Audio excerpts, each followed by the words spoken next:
स्वागत है आप सभी का आपके अपने YouTube channel perfect study and information में। दोस्तों, मैं हूं आपका एडुकेटर, आपका होस्ट देवव्रत पंडा। और आज का जो ये सेशन है बहुत इंपॉर्टेंट सेशन है। इस सेशन में हम लोग क्वेश्चंस को करेंगे और बहुत एक्सप्लेनेशन के साथ करेंगे, क्योंकि आप सभी को पता है कि फॉरेस्ट रेंज ऑफिसर और ACF की वैकेंसी है, साथ में 14 JPSC की भी वैकेंसी, चाहे जो भी सरकार हो आएगी। लेकिन फ़िलहाल ये जो वैकेंसी है वो निकल चुकी है, एग्ज़ाम बस लेना है। तो सरकार किसी की भी होगी, ये एग्ज़ाम होगी ही। आपके पास पर्याप्त समय है मेंस तैयारी करने का। इसके साथ साथ आप मेंस की भी तैयारी करेंगे। चीज़ें तैयार हो रही हैं, आप तक बहुत जल्दी पहुंच जाएंगी। फ़िलहाल ये सेशन शुरू करने से पहले एक दो इम्पॉर्टेंट बातें ये है कि कुछ स्टूडेंट का कहना था कि सर कितने टाइम में प्रीलिम्स हो जाएगा। आप समझ के देखिए कि प्रीलिम्स को अगर आप अच्छे से पढ़ते हो तो मेरे हिसाब से 2.5 से 3 मंथ में अच्छे से हो जाएगा। जैसे अगर आप एक टारगेट लेते हो रोज़ 8 घंटा पढ़ने का, 7 से 8 घंटा पढ़ने का, तो 7 से 8 घंटा आपको डेली पढ़ना है। और आप सोच के देखिए कि अगर 7 से 8 घंटा आप डेली पढ़ते हैं, अच्छे से मन लगा के पढ़ते हैं, बिना सोशल मीडिया के डिस्ट्रैक्शन के, तो डेली 2 क्वेश्चन एवरेज आपका रेडी होता है। आपको लग रहा है कि आप एक दिन में 5 क्वेश्चन रेडी कर देंगे, तो ऐसा नहीं होता है। कभी कभी ऐसा होगा कि आपका एक दिन में एक भी क्वेश्चन रेडी नहीं होगा, आप दिन भर बस पढ़ेंगे। तो एक एवरेज लिया जाता है कि डेली आपका 2 क्वेश्चंस रेडी होता है, और 2 क्वेश्चंस को अगर एवरेज माने तो हमारा 150 क्वेश्चन का जो सेट बनता है, तो उसमें से आपका रेडी करने में 75 डेज़ कम से कम, मतलब 2.5 मंथ का समय आपको लग रहा है।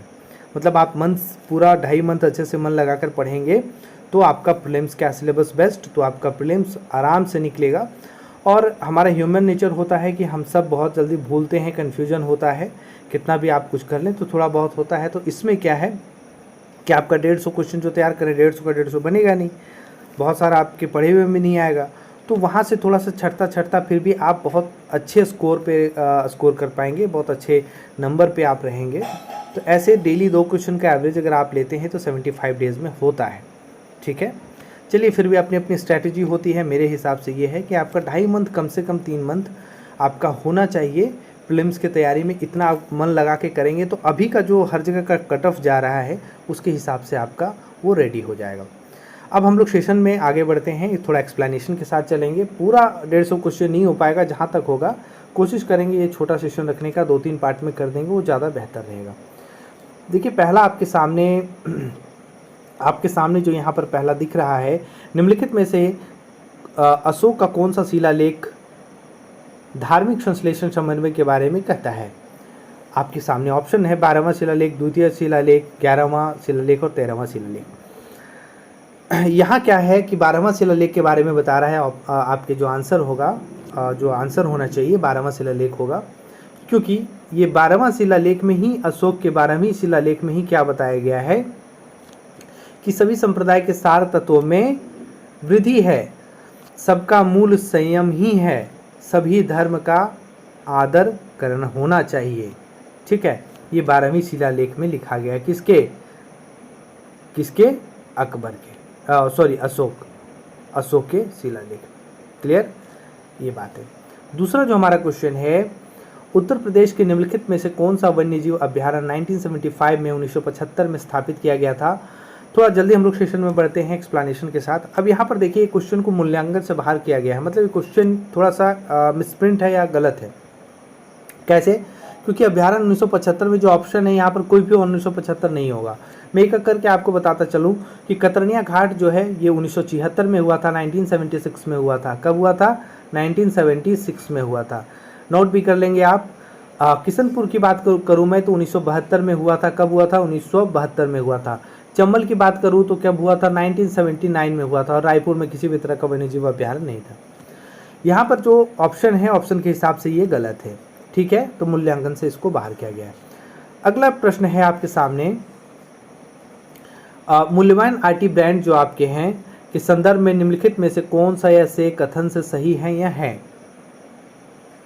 एक्सेंसर वैश्विक स्तर पर 2022 में सर्वाधिक मूल्यवान आईटी ब्रांड रहा था। 2022 के क्वेश्चन से ये इकोनॉमिक्स के क्वेश्चन है और 2022 का दिया हुआ चूँकि ये पेपर है, तो इस तरह से आपकी जो अपडेटेड चीज़ें होंगी 2024 की, ऐसी चीज़ें आपकी पूछी जाएगी। 2024 का तो आपको बहुत इंपॉर्टेंट है, याद रखना। दूसरा है TCS वैश्विक आईटी सेवा ब्रांडों में 2022 में नंबर 2 के पायदान पर रहा है। अब यहाँ पर आपको 2022 के हिसाब से बताना है, ठीक है। तो 2022 के हिसाब से क्या है कि ये दोनों ही सही है ना। ये क्या है, दोनों ही सही है। यहाँ पर क्या है कि आईटी ब्रांड में ये फर्स्ट है और ये सेवा ब्रांडों में फर्स्ट है TCS, ठीक है। तो ये चीज़ आपको ध्यान रखना है। अगला है, हमारे द्वारा उपयोग किए जाने वाले ऊर्जा के अधिकांश स्रोत संग्रहित और सौर ऊर्जा के प्रतिनिधित्व करते हैं। निम्नलिखित में से कौन सा अनंततः सूर्य की ऊर्जा में व्युत्पन्न नहीं होता। यहाँ पर कीवर्ड्स है नहीं होता है, तो ऐसा कौन सा नहीं होता है। एक तो नाभिकीय ऊर्जा नहीं होता है और दूसरा भूतापीय, दोनों होता है। यहाँ पर ऑप्शन ए और बी दोनों होना चाहिए। चूँकि आयोग है, मिसप्रिंट कुछ क्वेश्चंस को होता है, कुछ ऑप्शंस गलत होते हैं, कुछ ऑप्शन दो हो जाते हैं, तो ऐसे में ए और बी दोनों का आंसर दे दिया जाता है। उत्तर जो किए रहते हैं, ये या तो बी, दोनों का जो किए हैं सभी को नंबर मिल जाता है इसका, ठीक है। और जो क्वेश्चंस पूरा गलत ही रहता है उसमें या तो सभी को मिलेगा या तो किसी को नहीं मिलेगा। ऐसे में अगर कटा हुआ रहेगा तो समझना कि आप इसको डिलीट कर दिया गया है क्वेश्चन को, ठीक है। यहाँ पर क्या है कि नाभिकीय ऊर्जा और भूतापीय ऊर्जा की बात है ना। भूतापीय ऊर्जा कहाँ से निकलती है, पृथ्वी के आंतरिक भाग से भूतापीय ऊर्जा निकलता है। और नाभिकीय ऊर्जा की बात किया जाए तो नाभिकीय ऊर्जा नाभिक, जो परमाणु नाभिक होता है उसकी वहाँ से निकलता है। कहाँ से, परमाणु नाभिक। परमाणु नाभिक में दो चीज़ें जो होती है, जैसे विखंडन होता है, एक संलयन होता है। विखंडन होता है ना, विखंडन होता है और क्या होता है, संलयन होता है। विखंडन को क्या कहते हैं हम लोग, फ्यूजन कहते हैं। क्या कहते हैं, फ्यूजन। और संलयन को क्या कहते हैं, फ्यूजन कहते हैं। तो इस तरह से ये चीज़ें यहाँ से निकलती है। तो ये आपका क्या है कि ऊर्जा का स्रोत, सौर ऊर्जा का ये स्रोत नहीं है। अगला है, भारत सरकार द्वारा पर्यावरण के संरक्षण अधिनियम कब पारित किया गया था। कब पारित किया गया है इसको, 1986 को पारित किया गया है। इसमें तो कुछ एक्सप्लेनेशन ही नहीं है, बहुत साधारण सी चीज़ है, ठीक है। चलिए अब इधर 2022 का एक करंट अफेयर है, इसे स्किप किया जाए। ये भी करंट अफेयर है। 7-8 का क्वेश्चन करंट अफेयर नहीं है। देखिए 2022 का करंट अफेयर से आपको कोई सरोकार नहीं होना चाहिए, क्योंकि ऐसे करंट अफेयर आपके लिए पूछे नहीं जाएंगे। तो कोशिश यही करनी है आप सबों को कि ऐसे क्वेश्चंस को एलिमिनेट हम लोग कर दें। चलिए यहाँ पर आप देखेंगे, निम्नलिखित में से कौन सा एक सही सुमेलित है।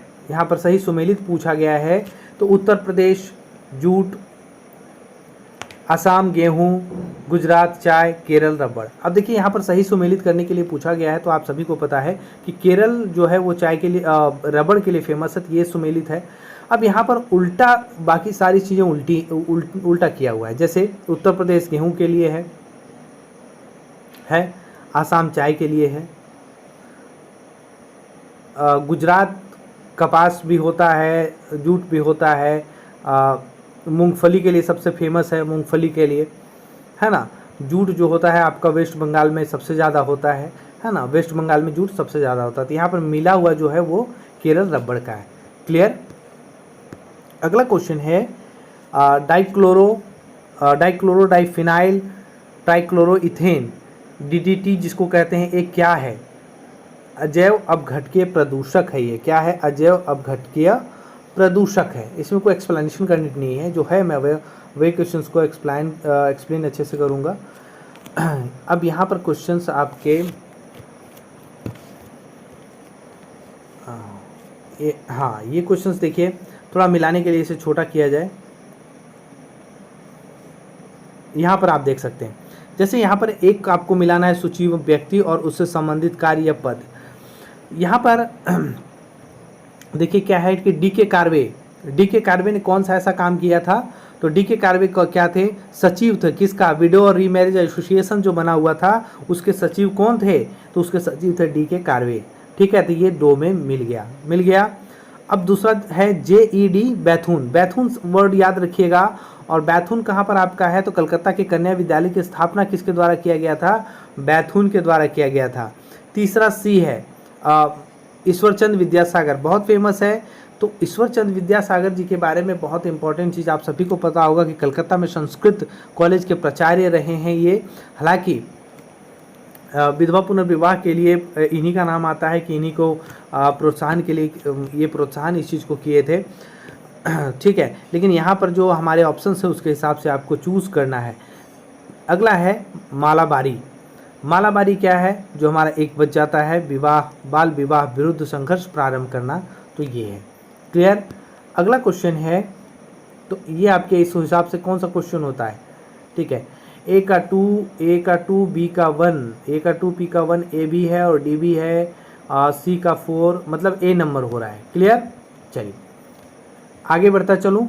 ये क्वेश्चन देखिए आपकी जनसंख्या से है, बहुत बढ़िया है। सेंसस 2001 और 2011 आपको दोनों पढ़ने हैं अच्छे से। भारत में किस धार्मिक समूह का सर्वाधिक भाग नगरीय है? बहुत अच्छे से दिमाग लगा के सोचिएगा। भारत की बात कर रहा है, आप वर्ल्ड पर नहीं चल जाना है।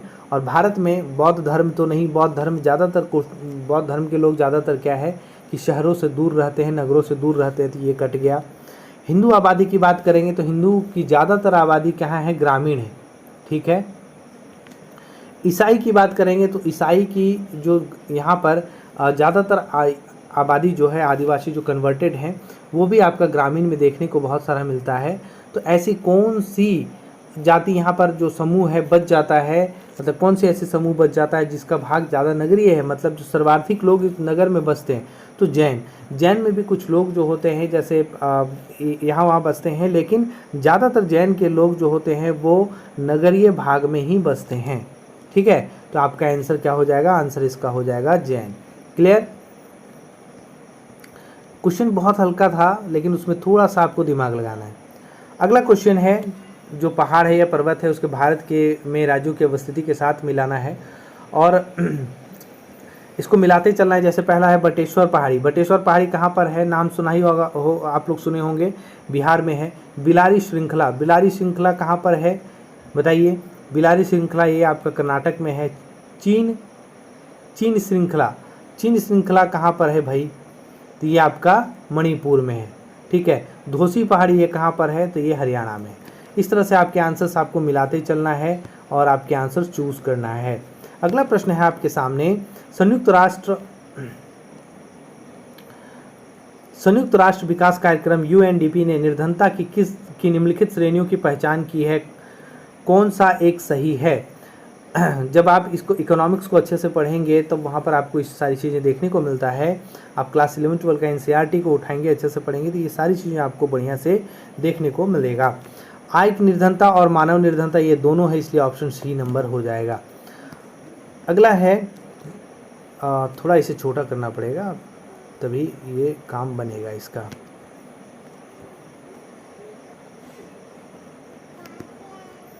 देखिए इसको मिलाना है और यहाँ पर आप ध्यान देंगे कि Bharat aluminium company limited BALCO, Indian aluminium company limited Hirakud, Madras aluminium company limited Chennai और Hindustan aluminium corporation limited Hindalco, जो पहले अब हिंडाल्को में ही कर दिया गया है। लेकिन यहाँ आपको जो पूछा जा रहा है कि कौन सा सुमेलित नहीं है, तो यहाँ पर सुमेलित नहीं के बारे में आप सभी को जानकारी रखनी है। यहाँ पर आप सब देख सकते हैं, जो बाल्को है वो कोरबा में ही है, इंडाल जो है वो हीराकुड में ही है, माल्को जो है वो तमिलनाडु में है, लेकिन ये स्पेशल चेन्नई की बात कर रहा है तो ये यहाँ नहीं होगा।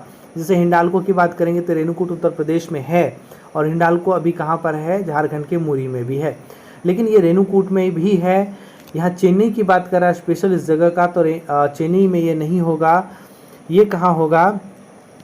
ये तमिलनाडु के सलेमा एक जगह है। कहाँ है? सलेमा एक जगह तमिलनाडु का, वहीं पर ये जगह वहीं पर माल्को देखने को मिलता है। क्लियर? देखिए क्वेश्चंस का किस तरह से आपको स्टेट याद रखते होंगे, ये जगह पूछ दे रहा है।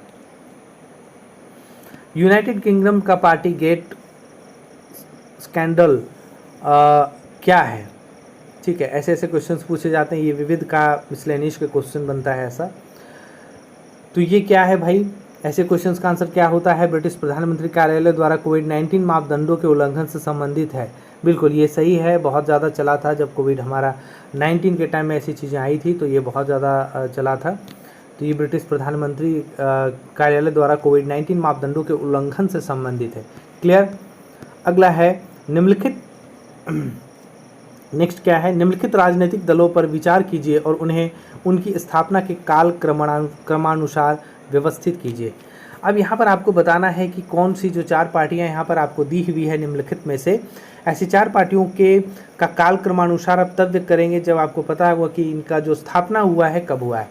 आप आंसर खुद चूज़ कर लेंगे। मैं आपको स्थापना बताता हूँ इसका। जैसे बहुजन समाज पार्टी की स्थापना 1984 में हुआ था। कब हुआ था? 1984, 1984 में।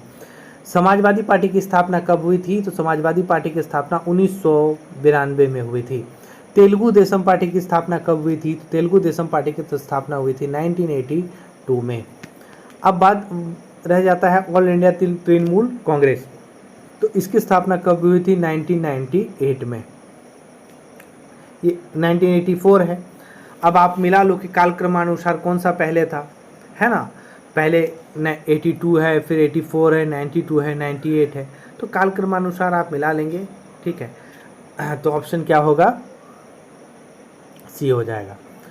चलिए यहाँ पर क्या है, 17 नंबर क्वेश्चन ये है। हाँ, इस 17 नंबर क्वेश्चन क्या है कि तब का है, अभी भी ये चीज़ें चल रही है। 2022 के केंद्रीय विश्वविद्यालय में स्नातक प्रवेश के लिए एकल खिड़की प्रवेश परीक्षा का क्या नाम है? सभी को पता है, यूजी और पीजी के लेवल पे जो CUET का जो आपका एग्ज़ाम होता है, कॉमन यूनिवर्सिटी एंट्रेंस टेस्ट, तो वही चीज़ें हैं कि ये है CUET है। क्लियर? अगला है मिसलेनियस क्वेश्चन है, निर्धनता को एक सामाजिक समस्या माना गया है जो कि लंदन में निर्धनता पर किए गए एक शोध सर्वेक्षण का परिणाम है। इस शोध के शोधार्थी कौन थे? बताइए। अब ऐसे क्वेश्चंस भी पूछे जाते हैं और ऐसे क्वेश्चंस को आंसर करना होगा आपको। बहुत सारे क्वेश्चंस होते हैं ऐसे, इसलिए ऐसे स्टैटिक क्वेश्चंस, हिस्ट्री, ज्योग्राफी और इकोनॉमिक्स, पॉलिटी जो एकदम स्टैटिक है, जो हमेशा पूछा जाता है, वैसे पर आपको 100% कमांड रखना है। वैसे पे आपको मिस्टेक नहीं करना है, तब जाकर आप इस पे रिस्क ले सकते हैं। यहाँ पर कौन ऐसे शोधार्थी थे? तो वो चार्ल्स बूथ थे। क्लियर? अगला है, औरंगजेब के शासनकाल के निम्नलिखित घटनाओं पर विचार कीजिए और उनको कालक्रमानुसार व्यवस्थित कीजिए। अब फिर यहाँ से कालक्रमानुसार आपको पूछा गया है, तो इसका मतलब है कि आपको इसका डेट याद होना चाहिए कि कौन सी लड़ाई कब हुई थी। एक एक करके आपको बताते चलें कि यहाँ पर देवराई की लड़ाई कब हुई थी? 1659 में हुई थी। क्लियर? 1659 में हुई थी। बनारस के पास सूजा का पराजय कब हुआ था? बनारस के पास सूजा का जो पराजय कब हुआ था? अब यहाँ से यहाँ तक आप सभी को बताऊं कि यहाँ से जितनी भी लड़ाइयाँ हुई हैं, 3 बचा हुआ 1958 में हुआ है। तीनों ही लड़ाइयाँ 58 में हुआ है।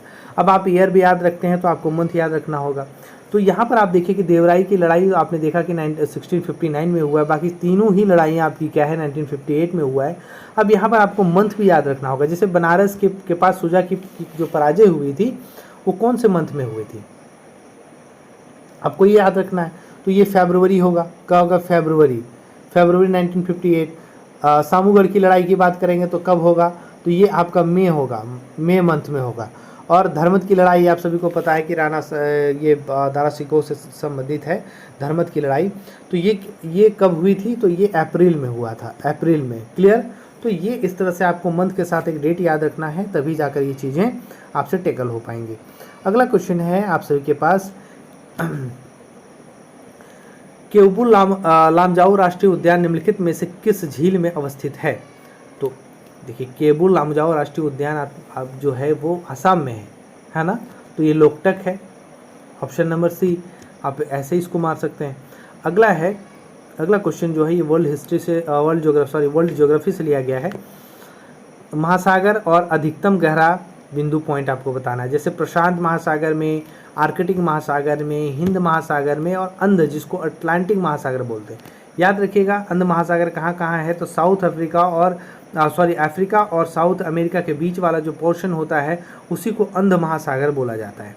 ठीक है। अब यहाँ पर प्रशांत महासागर है, तो प्रशांत महासागर में कौन सी चीज़ कहाँ पर होगा बताएं? बहुत फेमस है मेरियाना गर्त, जो ट्रेंच कहते हैं, मेरियाना गर्त जो है वो प्रशांत महासागर में है कि नहीं है? हिंद महासागर में आप पहले उसके बाद टैकल कीजिए। हिंद महासागर में क्या है, टैकल करें। अरे भाई, सुंडा जो गर्त है, सुंडा जो ट्रेंच है वो कहाँ? हिंदी महासागर में तो है।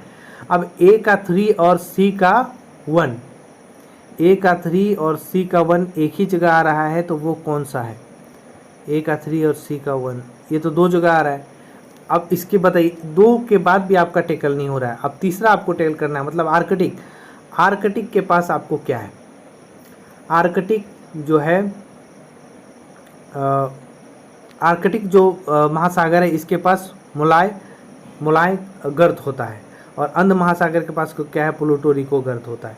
तो इस तरह से आप मिलाएंगे तो ऑप्शन नंबर क्या जा रहा है? बी जा रहा है, बी बी बी। ठीक है, ऑप्शन नंबर बी। ओके, चलिए आगे बढ़ें। देखिए बहुत ज़्यादा लंबा सेशन नहीं होगा, क्योंकि पता है बहुत लंबा सेशन होने के बाद आप सब बोर हो जाते हैं। मैं इसे 2-3 पार्ट में कर दूंगा, वही ठीक होगा। थोड़ा एक्सप्लेनेशन के साथ जानेंगे, आराम से जानेंगे, छोटी छोटी टारगेट्स लेकर पढ़ेंगे तो ज़्यादा अच्छा होगा। एक ही दिन में दुनिया भर की किताबें पढ़ लेने से नहीं होता है, छोटे छोटे टारगेट्स आपको लेकर पूरे करने हैं। और दोस्तों बहुत ऐसे लोग जो हैं यहाँ पर व्यूअर्स हैं, जागरूक नहीं होते हैं। जागरूक क्या होता है कि चीज़ें आप देख रहे हैं, आपको अच्छा लग रहा है, जो भी चीज़ें हैं लाइक और शेयर सब्सक्राइब नहीं करते हैं। क्योंकि इस तरह की चीज़ें जो है आप तक पहुँचे, इसलिए ये चैनल को सब्सक्राइब करना है, लाइक करना है, और लास्ट में दोस्तों को शेयर भी करना होगा। अगला क्वेश्चन है, भारत के नियंत्रक महाभिलेख परीक्षक का ऑडिट रिपोर्ट का परीक्षण करती है। तो यहाँ पर दो चीज़ें आपको देखने को मिलती है कि भारत के नियंत्रक महाभिलेख परीक्षक का ऑडिट रिपोर्ट का परीक्षण करती है। दो चीज़ें यहाँ पर, दो ऑप्शन बनकर निकल कर आ रहा है। पहला लोक उपक्रम समिति और लोक लेखा समिति। तो ये दोनों ही ऑप्शन होगा, ठीक है, दोनों ही ऑप्शन सही होगा, ए और सी। अब क्या होता है ऐसे में, कोई अगर ए का किए हैं तो उनको भी मिलेगा, सी किए हैं तो उनको भी मिलेगा, है ना। कभी कभी ऐसे क्वेश्चंस को आयोग क्या करती है कि मूल्यांकन से बाहर कर देती है, मतलब ऐसे क्वेश्चंस को हटा देती है। अगला है जनवरी 2022 में ये करंट अफेयर हो गया, इसे हटा दिया जाए। निम्नलिखित में से कौन सा बायोमास ऊर्जा का स्रोत नहीं है? स्रोत कौन सा नहीं है बायोमास ऊर्जा का? लकड़ी है, गोबर है, कोयला है, परमाणु ऊर्जा नहीं है, बहुत साधारण है, ये नहीं है। अगला है, निम्नलिखित में से कौन सी हरित गृह गैस नहीं है? तो यहाँ पर देखना है कि कौन सी नहीं है। मीथेन की बात करेंगे तो बिल्कुल हरित गृह गैस है, मतलब ग्रीन हाउस गैस है, जो ग्रीन हाउस गैस हम लोग कहते हैं ना, ग्रीन हाउस गैस है। और कार्बन डाइऑक्साइड CO2 ये भी है, क्लोरोफ्लोरोकार्बन ये भी हरित गृह गैस, जो ग्रीन हाउस गैस है ये भी है। आर्गन की बात करेंगे तो ये नहीं है, क्योंकि यहाँ नहीं पूछा गया है। तो चूँकि हम लोग को टोटल याद रखना है कि कौन कौन सा हरित गृह गैस होता है, तो वाटर वेपर होता है, जो आपको जो वाटर वेपर जलवाष्प की बात करते हैं, तो ये आपका एक पहला होगा। CO2 कार्बन डाइऑक्साइड होगा, क्लोरोफ्लोरोकार्बन होगा, मीथेन होगा, नाइट्रस ऑक्साइड भी होगा, नाइट्रस ऑक्साइड भी होता है ना। तो ये सब चीज़ें क्या है, आपकी ग्रीन हाउस गैसेस हैं। तो यहाँ कौन सा नहीं है? आर्गन नहीं है। और आर्गन हमारे वायुमंडल में कितना है? 0.04% आपका देखने को मिलता है। चलिए आगे हम लोग चलते हैं। यहाँ पर सुमेलित करना है, व्यक्ति है और व्यक्ति के द्वारा दिया गया उनका योगदान है कि किनका क्या उनसे संबंधित कार्य है, ये योगदान है। MS स्वामीनाथन, जो हाल फिलहाल में इनकी मृत्यु हो गई, देहांत हो गया, और इनको भारत रत्न से भी नवाजा गया है मरणोपरांत। ये क्या है? तो ये भाई सीधा हरित क्रांति से है। ए का 3 ऑप्शन में, ए का 3 है। अब सीधा आपको ऑप्शन ही दिख जा रहा है, दिख रहा है ना, सीधा आपको ऑप्शन ही दिख रहा है। एक ही ऑप्शन है, ए का D है, मतलब एक ही ऑप्शन जो है ए का 3 है, और एक ही ऑप्शन ऐसा बन रहा है तो D होगा। ठीक है, फिर भी एक बार आप मिलान और कर लीजिए। एक ही ऑप्शन यहाँ पर D दिख रहा है, बाकी जो चीज़ें नहीं दिख रही। अगर 3 और कहीं ये में रहता तो कन्फ्यूजन होता। तो LK झा जो हैं, LK झा की बात करेंगे तो LK झा आर्थिक प्रशासनिक सुधार से है, ये चीज़ आपको लुसेंट में देखने को मिल जाएगा। वर्गीज कुरियन की बात करेंगे तो वर्गीज कुरियन जो है वो दुग्ध उत्पादन से है, श्वेत क्रांति से इनका संबंध रहा है। मुरारजी देसाई है तो इनका बैंकों का सामाजिक नियंत्रण से रहा है। बाकी ये क्वेश्चन लुसेंट का है। तो लुसेंट देखिए, लुसेंट के बारे में थोड़ा आपको बताऊं कि बहुत अच्छी बुक होती है, आप उसको हटा के नहीं चल सकते हैं। उसमें बहुत सारे फैक्ट्स हैं जो याद रखना होगा, फैक्ट्स को भी इस तरह के क्वेश्चन उठाकर डाले जाते हैं। मैं ये नहीं कहता कि आप कहाँ से पढ़ते हैं। अभी जिस तरह से लेवल बढ़ रहा है, आप 2 सोर्स ज़रूर उठाइए। पहला, या तो आप अच्छे से एनसीईआरटी को पढ़िए, या तो आप अच्छे से घटना चक्र को पढ़िए। दोनों मत उठाइए, दोनों उठाएंगे तो आप उलझ जाएंगे, क्योंकि पढ़ना नहीं होता है, रिवीजन भी करना होता है। आप रिवीजन अच्छे से करेंगे तभी आपको चीज़ें याद रहेंगी। तो या तो अच्छे से आप बहुत रिवीजन के साथ एनसीईआरटी पढ़िए, या तो फिर घटना चक्र पढ़िए। और साथ में क्या है कि लुसेंट को ज़रूर पढ़िए, फैक्चुअल क्वेश्चन याद आपको वहीं से रहेगा, रिवीजन के लिए भी बहुत अच्छा है। अगला क्वेश्चन है 27 नंबर। ये भी क्वेश्चन को हम लोग हटा देते हैं क्योंकि ये करंट अफेयर का क्वेश्चन है। नेक्स्ट क्वेश्चन क्या है, निम्नलिखित में से कौन सा प्रधानमंत्री स्वनिधि योजना के अंतर्गत लक्षित समूह है। ये क्वेश्चन उसी समय का है, लेकिन इस क्वेश्चन के साथ बहुत इंपॉर्टेंट चीज़ जुड़ी हुई है कि स्वनिधि योजना के बारे में इसलिए बोला गया था क्योंकि 2019 में जो हमारा 2020 में 19 में कोरोना लॉन्च हुआ और 20 में जो हम लोग को कोरोना परेशान किया, उसके बाद बहुत सारे फुटपाथ विक्रेता इससे प्रभावित हुए थे और उनके लिए ये योजना लाया गया था। तो कौन सा है, फुटपाथ विक्रेता के लिए कि एक लोन प्रोवाइड कराया जाए भाई इनके लिए, है ना। अगला है ये भी करंट अफेयर का क्वेश्चन है, इसको भी हम लोग हटा देते हैं। नेक्स्ट क्वेश्चन आपके लिए है, और ये नेक्स्ट क्वेश्चन जो आपके लिए एकदम डायरेक्ट उठाकर एनसीईआरटी से दिया हुआ है। एनसीईआरटी के एक बॉक्स में आपको देखने को मिलेगा कलर्ड किया हुआ। यहाँ पर है, अनुमति योग्य शोर के स्तर के संदर्भ में सूची 1 को सूची 2 से मिलाना है कि कौन सा कितना क्षेत्र है, उसके जो अनुमति योग्य शोर स्तर है, नॉइज लेवल है, उसको बताना है। आवासीय क्षेत्र की मैं बात करूँ तो आवासीय क्षेत्र में क्या है,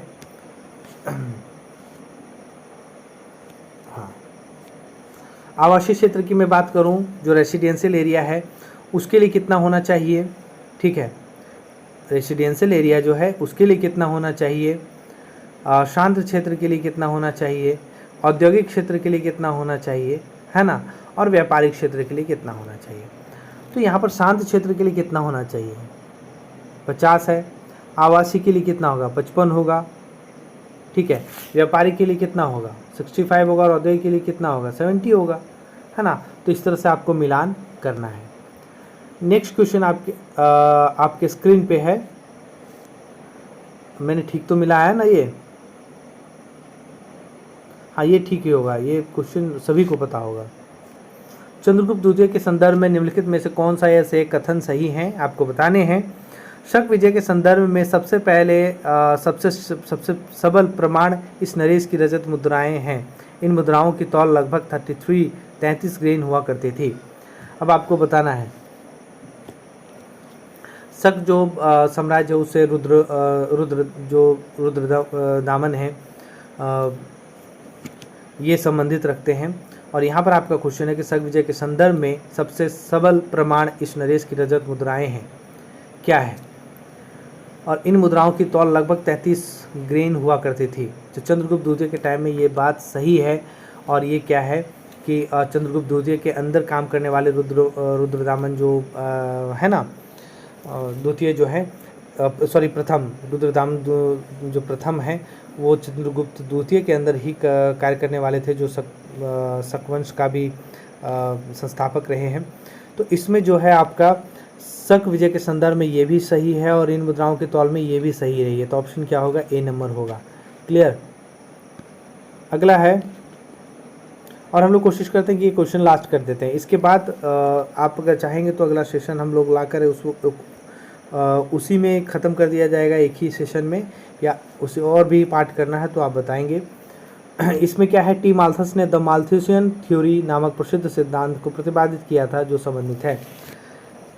इकोनॉमिक्स जब पढ़ेंगे या फिर आपको ये ज्योग्राफी में भी देखने को मिलेगा, ये जनसंख्या से है, ठीक है। कब दिया गया था ये, 1798 में दिया गया था। कब दिया गया था, 1798 में दिया गया था। हालांकि इसको बाद में फिर से रिवाइज किया गया था, लेकिन फर्स्ट टाइम कब दिया गया था, 1798 में दिया गया था, जो जनसंख्या से, इस थ्योरी कौन सा है, जनसंख्या से संबंधित है, ठीक है। चलिए यहीं पर हम लोग लास्ट करते हैं और अगले क्वेश्चंस की ओर भी हम लोग बढ़ेंगे आगे। दोस्तों थोड़ा सा अपनी जागरूकता दिखाते हुए लाइक करेंगे, सब्सक्राइब करेंगे और दोस्तों में शेयर करेंगे।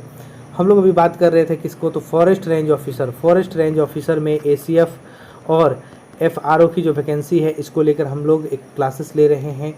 लेकिन इस क्लासेस से आपको बेनिफिट होगा 14th JPSC, BPSC और साथ साथ जो आपका UPPCS है, इसके क्लासेस भी आपको इससे बहुत बेनिफिशियल होने वाले हैं। तो इसी तरह के चाहेंगे तो और भी एक्सप्लेनेशन के साथ आपको सारी क्लासेस आएंगे। बस आप अपनी जागरूकता दिखाते हुए लाइक, सब्सक्राइब और शेयर करते चलेंगे, चैनल से जुड़े रहेंगे। बहुत ही जल्दी हम लोग सब कुछ मेंस को लेकर लॉन्च करने वाले हैं। आप सबको हेल्प मिलेगा मेंस को लेकर कि क्या चीज़ें होनी चाहिए। बहुत बहुत धन्यवाद। शुभ रात्रि।